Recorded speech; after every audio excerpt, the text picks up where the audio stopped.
Seandainya itu terkabul, Mas Anies mau bangun apa dulu? Mau bangun apa dulu dalam Indonesia Bangkit? Jadi begini, kalau pertanyaannya itu terkait Indonesia Bangkit, saya rasa memang krusial. Apalagi kita di Jakarta ini kontribusi 18% dari perekonomian. Jadi sebelum kita bicara tentang perekonomiannya, apa itu krisis? Krisis adalah perubahan yang dipercepat. Setiap pribadi mengalami krisis, organisasi mengalami krisis, atau negara mengalami krisis, maka sesungguhnya dia sedang mengalami perubahan yang dipercepat. Itu terjadi kita. Kita lihat saja.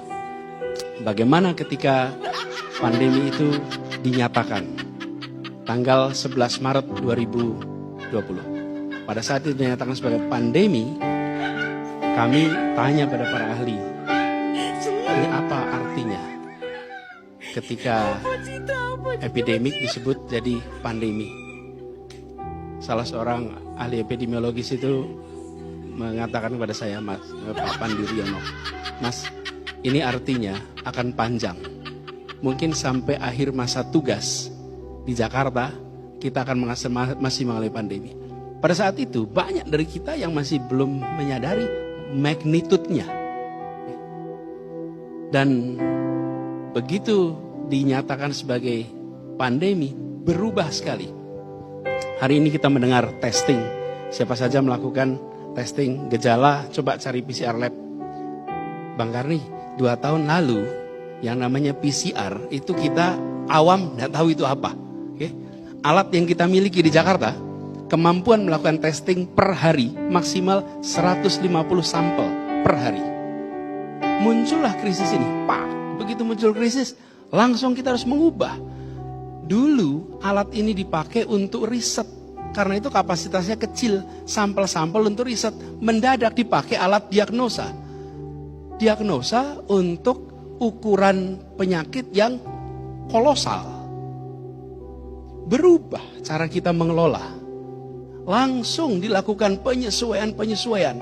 Dan ketika perubahan itu dilakukan yang sangat cepat, yang menjalani belum tentu merasakan atau memiliki kesadaran bahwa dia atau kita sedang menjalani perubahan yang dipercepat. Cuci tangan, higienitas, kita tahu tulisannya. Tapi begitu ada pandemi, kebiasaan cuci tangan muncul. Hand sanitizer di mana-mana. Mendadak yang namanya bersih itu menjadi sesuatu yang harus dikerjakan, bukan sekedar disadari. Jadi kita harus memanfaatkan yang disebut sebagai krisis ini untuk melakukan perubahan-perubahan yang dipercepat di berbagai aspek. Sini masuk persoalannya. Perekonomian kita turun. Tapi perekonomian kita turun itu bukan salah hitung. Bukan ada investasi yang salah. Bukan ada kebijakan yang salah. Tapi ekonomi kita turun karena mobilitas penduduk dibatasi, interaksi antar orang dibatasi, sehingga transaksi yang sifatnya langsung turun.